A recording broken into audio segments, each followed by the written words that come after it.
Salam sejahtera bagi kita semua. Masih bersama saya, Kapten Bonar Victor Napitupulu MM, dalam acara podcast Cerdas Sosial Universal. Hari ini kita akan membahas tema tentang F. Agama terdiri dari dua kata, yaitu A yang berarti tidak dan gamma yang berarti kacau. Lengkapnya adalah tidak kacau.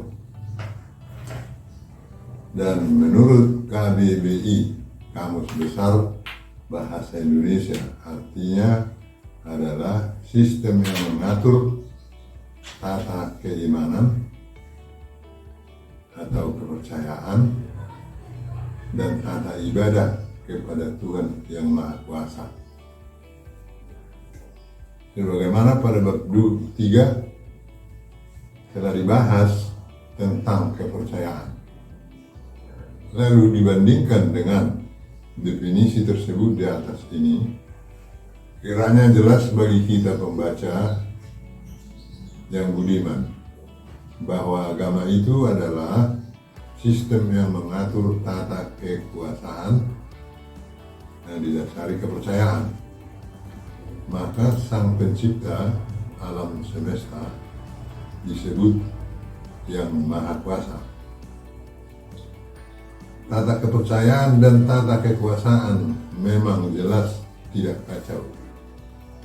Namun berhubung kepercayaan bersifat bebas untuk dianut atau tidak, maka kebebasan itu memberi peluang lahirnya sekte atau aliran baru yang tentu tidak kacau.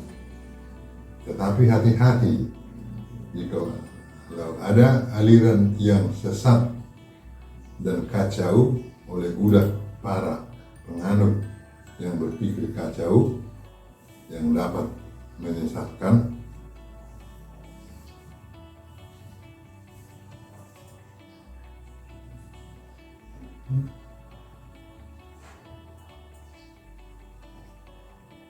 jikalau dilihat dari sudut sejarah antara agama dan antara sekte agama yang berasal dari Timur Tengah, justru sering terjadi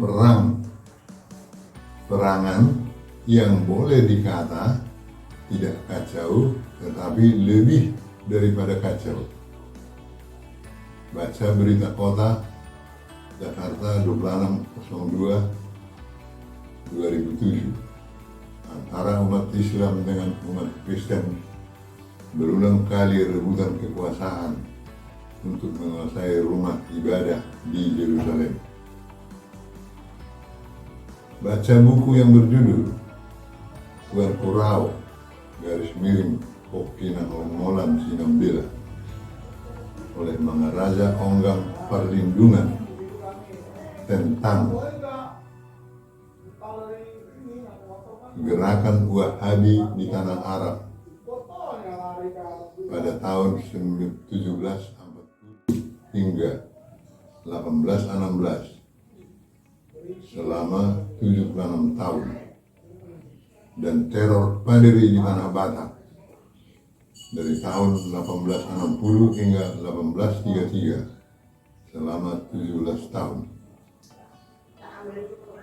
Baca majalah Narwastu Pembaharuan nomor 18 Desember 2004 Januari 2005 tentang perang salib selama 195 tahun dalam kurung 1096 hingga 1291 di Eropa hingga Timur Tengah. Baca majalah Sedarlah Agustus 2007. Perang antara armada laut kerajaan Spanyol Katolik dengan armada laut Inggris yang dipimpin Ratu Elizabeth I yang Protestan.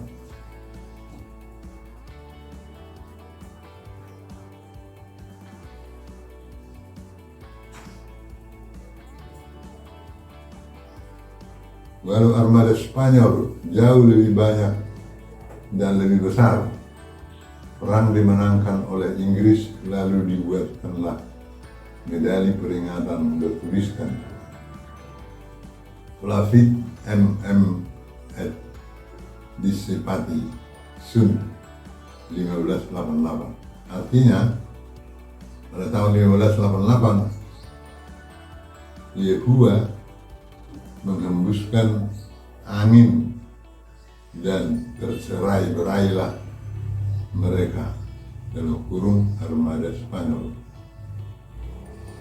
Kalau disimak makna piagam tersebut di atas, jelaslah bagi para pembaca yang budiman bahwa semangat perang mempertahankan diri mereka adalah Yehuanya, orang Inggris yang beragama Kristen Protestan. Lalu di mana Yehuanya Kristen Katolik Spanyol yang memulai perang menyerang Inggris? Sebagaimana lahirnya Protestan dan kekacauan Katolik oleh Martin Luther pada tahun 1517, dan selanjutnya masih tumbuh sekte aliran Protestan yang baru. Islam juga banyak mazhabnya, dan terkadang bangkit mazhab baru yang disebut aliran sesat dan menjadi konflik di masyarakat. Baca buku sejarah Indonesia bahwa kerajaan atau komunitas yang saling berperang sepanjang sejarah Indonesia adalah antara kerajaan yang berbeda kepercayaan atau agama atau sekte atau mazhab. Lalu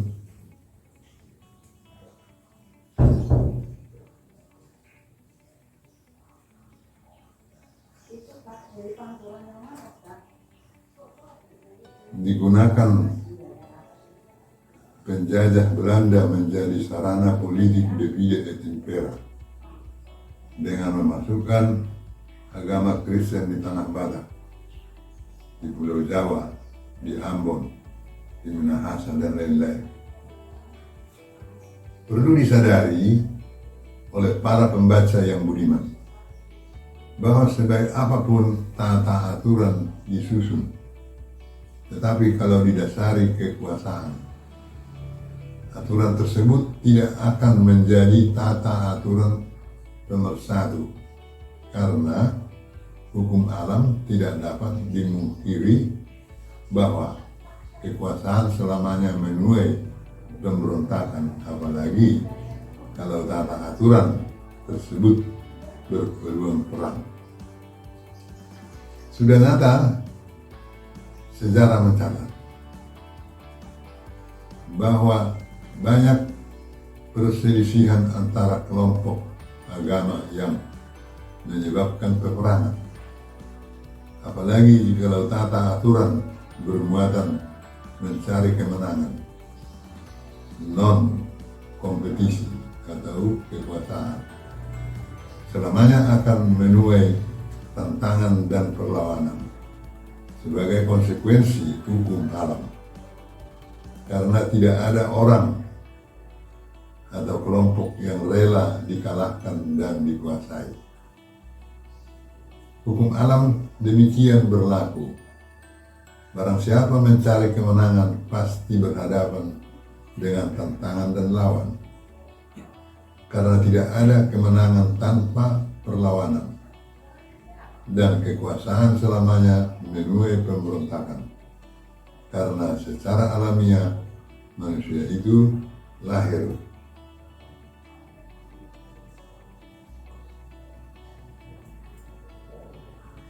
untuk bebas dari kandungan ibunya, born to be free, dan menuju dewasa terus-menerus menuntut kebebasannya. Berhubung kekuasaan selamanya ditegakkan dengan kekerasan, maka hukum alam lagi menyatakan kekerasan selamanya melahirkan kekerasan, balas membalas hingga kehancuran, dan perang selamanya merusak kemanusiaan dan alam, atau war always destroy the human life and the environment.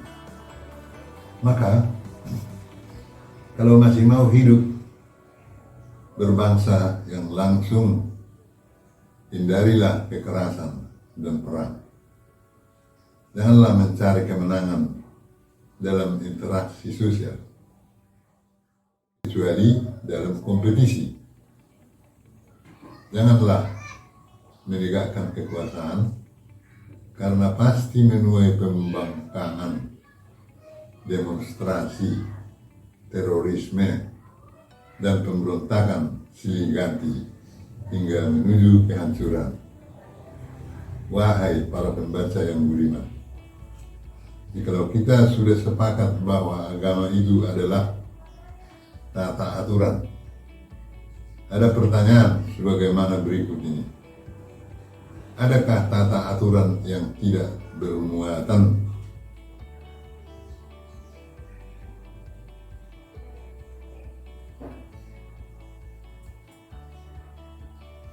kekacauan? Tentu ada tata aturan yang tidak kacau, karena berkualitas universal. Jawabannya ikuti tulisan yang berikut di bawah ini.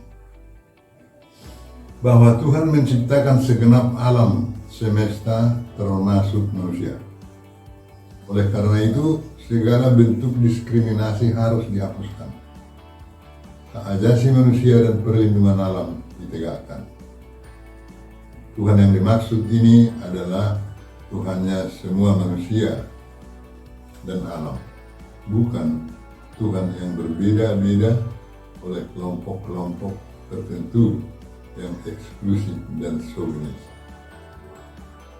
Jikalau kita percaya bahwa Tuhan menciptakan segenap alam semesta, tentu kita wajib melindungi segenap ciptanya sebagaimana Tuhan itu menciptakannya. Maka kita wajib membudayakan kemanusiaan yang adil dan beradab dan mempelajari ekosistem, karena tanpa pengetahuan ekosistem tak mungkin kita mampu melindungi ciptaannya.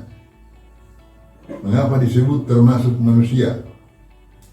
Karena hanya manusialah yang mampu berpikir, percaya, berkepercayaan sebelum yakin, berkeyakinan, atau percaya berbeda dengan yakin. Percaya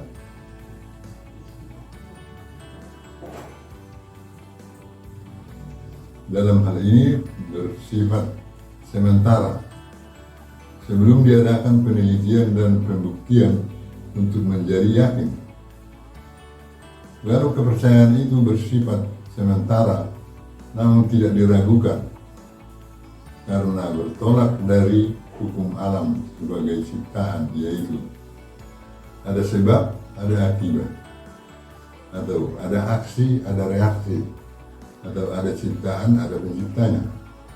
Hanya belum dibuktikan, maka disebut monoteisme premis, karena tanpa literatur dan tanpa ilustrasi tentang sang pencipta alam semesta. Mengapa hak asasi manusia atau HAM dan perlindungan alam ditegakkan? Adalah agar tidak ada peluang perbudakan atas manusia oleh manusia, dan agar tidak terjadi kerusakan alam oleh siapapun, karena hal itu berdampak buruk terhadap semua ciptaan alam semesta serta merusak kehidupan di mana manusia berada. Tata aliran ini bukan agama, tetapi landasan hukum global universal. yang disepakati oleh para pemimpin dunia yang anti perang sebagai landasan berdirinya Perserikatan Bangsa-Bangsa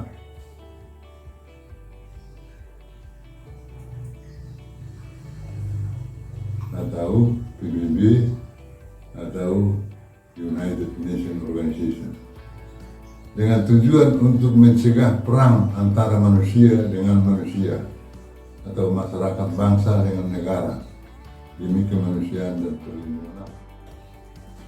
Tata aturan ini memiliki moto perang selamanya merusak kemanusiaan dan alam, atau war always destroy the human life and the environment, atau bada pa bada bi guru sulian yang aku naturaparo. Maka berdirinya PBB UNO adalah untuk menggalang perdamaian dunia sekaligus untuk mencegah perang demi kemanusiaan dan perlindungan alam. Tata aturan ini adalah milik semua orang secara universal karena tanpa diskriminasi, tanpa eksklusifme, dan tanpa chauvinisme yang tidak turut memiliki hanya manusia atau masyarakat atau bangsa dan negara yang terang-terangan menolaknya, dan mereka akan terkucil dalam pergaulan internasional. Tata aturan ini di samping pertanggungjawaban atas kemanusiaan dan alam, juga pertanggungjawaban kepada Sang Pencipta alam semesta guna melindungi ciptanya. Oleh karena itu,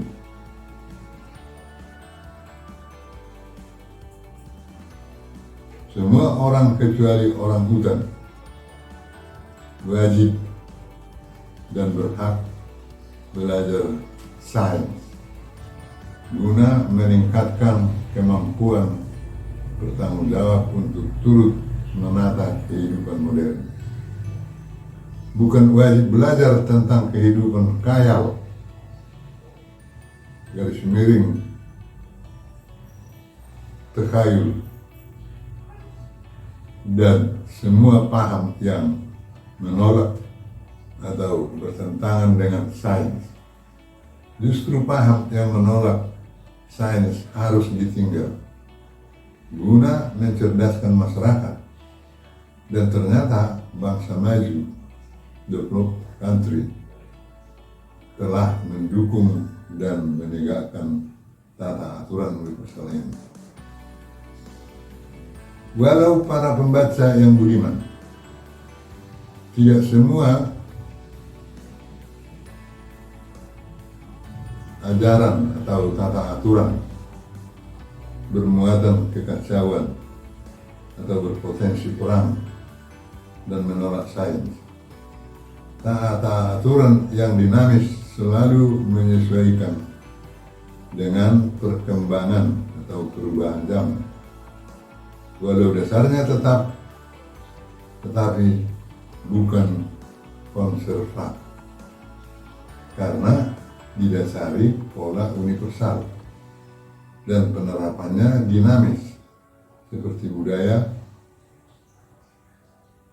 Batak, misalnya sebagai berikut.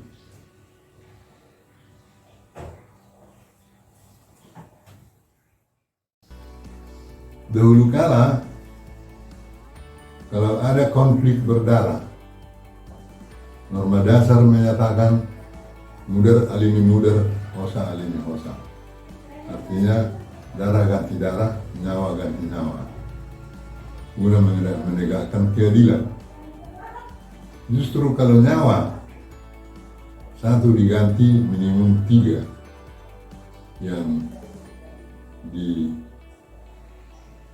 memberi kesadaran apabila ada peristiwa. Tentu ada sebabnya. Tidak dahulu kala, dan apabila pihak bersalah datang mohon agar tidak terjadi dendam, diadakanlah perdamaian. Walau darah tetap diganti darah sesuai dengan norma berlaku.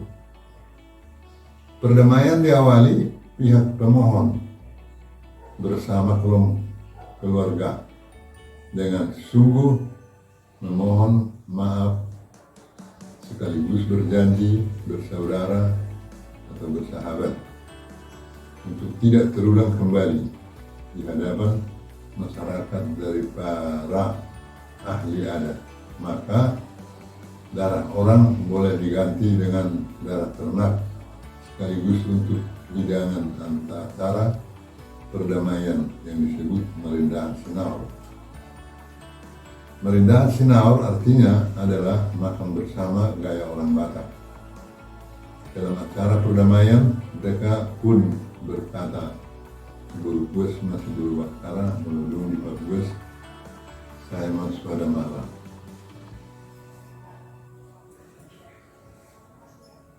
Artinya, kalau sudah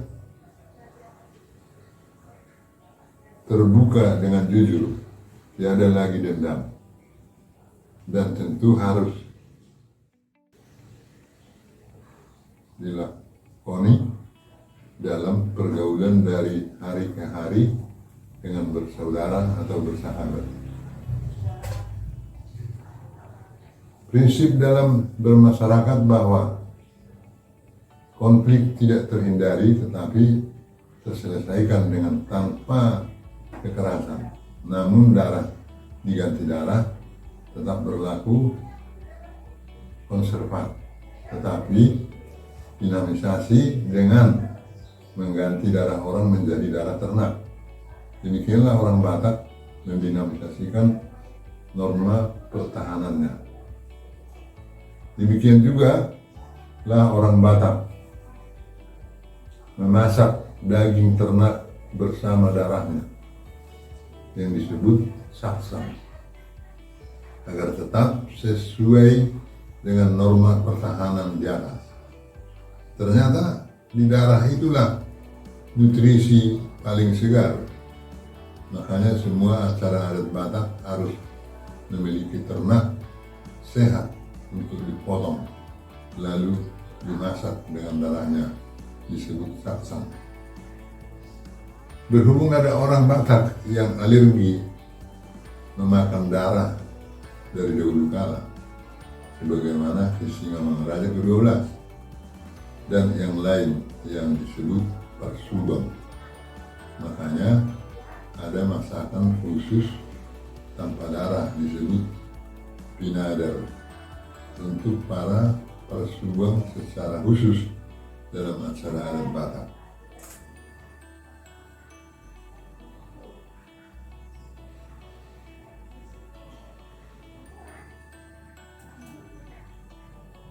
Masyarakat Batak tidak suka dendam, maka kalau ada konflik segeralah diselesaikan sebelum besar agar tanpa kekerasan.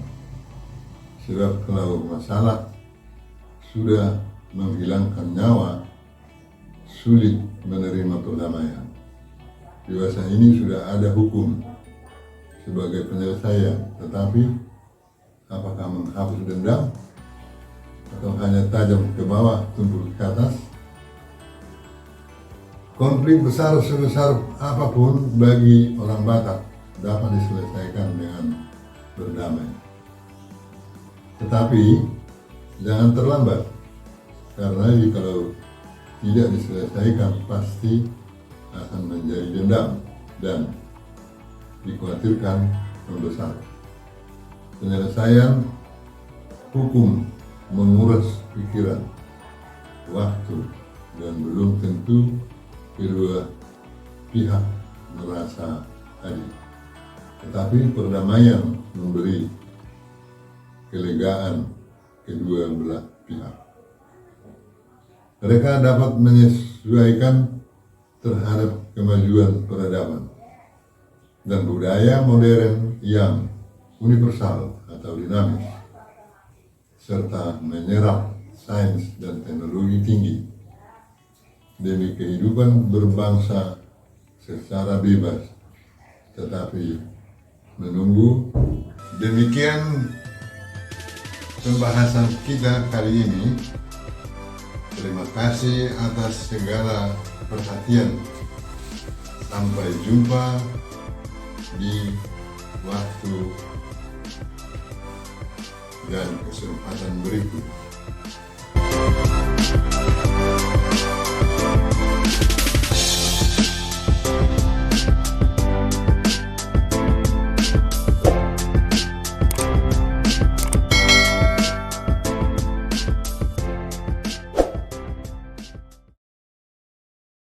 Siapapun di era globalisasi menuju era global, karena budayanya bersifat universal dan dinamis.